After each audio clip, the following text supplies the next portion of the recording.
मुस्तज़अफ़ अफ़राद की है। در طول تاریخ تلاش شده است که مسئله فلسطین خاتمه یافته تلقی شود.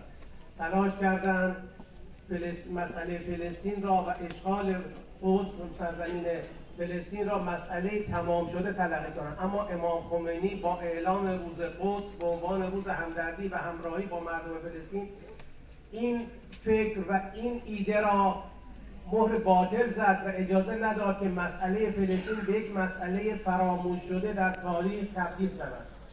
उन्होंने इस बात की कोशिश की कि फिलिस्तीन के मसले को एक खत्म शुदा मसला बनाकर पेश करें, एक ऐसा मारिका, एक ऐसा मुकाबला, एक ऐसा मसला जो खत्म हो चुका है, तमाम हो चुका है।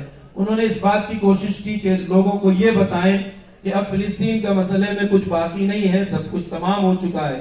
मगर इमाम खुमैनी अलैहि रहमत व रिज़वान ने फिलिस्तीन के मसले को जिंदा रखा और इस मसले को आज तक जो बाकी है इसे उम्मत को बेदारी का जरिया बनाया और आज तक उम्मत इस्लाम इस मसले को इसी वजह से फरामोश नहीं कर सकी कि इमाम खुमैनी ने अपनी तदबीर के जरिए इस मसले को हमेशा हमेशा के लिए जिंदा कर दिया। هر کس با هر طریق که میتواند بایستی در برابر فرعون و در برابر فرعون مقابله کند و بایستد. ما در اینجا با فاصله دور، شما در اینجا در هندوستان از راه دور در کنار مردم با این گرد همایی در کنار مردم فلسطین قرار گرفته اید.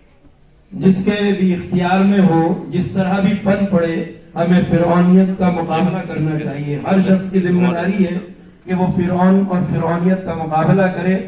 आज आप और हम सब जब यहाँ जमा हुए हैं, ये इसी इजहार है इसी बात का कि हम फिरौनियत के मुकाबले में मुत्तहिद हैं, बाहम एक दूसरे के साथ जमा हैं। امروز فرعونی‌ها مردم فلسطین را در غزه می‌کشند. بیش از 33,000 نفر را در طی 6 ماه گذشته کشتند. از رساندن آب و مواد غذایی به مردم غزه جلوگیری می‌کنند. بیمارستان‌های غزه را نابود و تخریب کردند. आज फिलिस्तीन में फिरौनियत का नंगा नाच जारी है।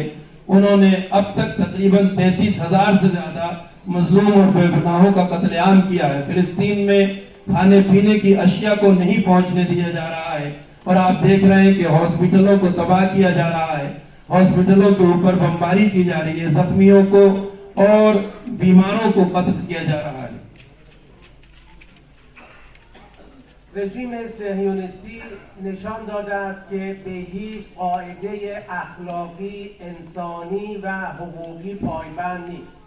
در روزهای گذشته به بخشی از سفارت جمهوری اسلامی ایران در دمشق حمله کرد و تعدادی از دیپلمات‌ها و مستشاران نظامی جمهوری اسلامی ایران که به دعوت دولت سوریه در آن کشور حضور داشتند را به شهادت رساند.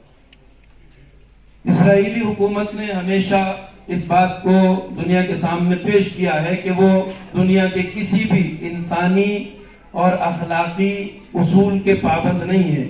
उन्होंने हमेशा इस तरह के काम किए हैं कि जिसमें इंसानी हुकूक की पामाली की है और खुल्ला इंसानी उसूलों और अखलाकी अक़दार का मजाक उड़ाया है, उसको अपने पांव तले रौंदा है।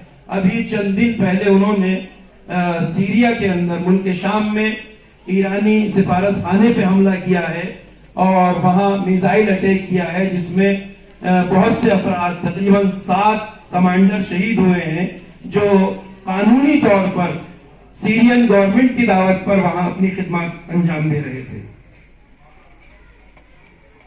حامیان رژیم صهیونیستی هم نشان دادند که برخلاف ادعاهایشان برای دفاع از حقوق بشر هیچ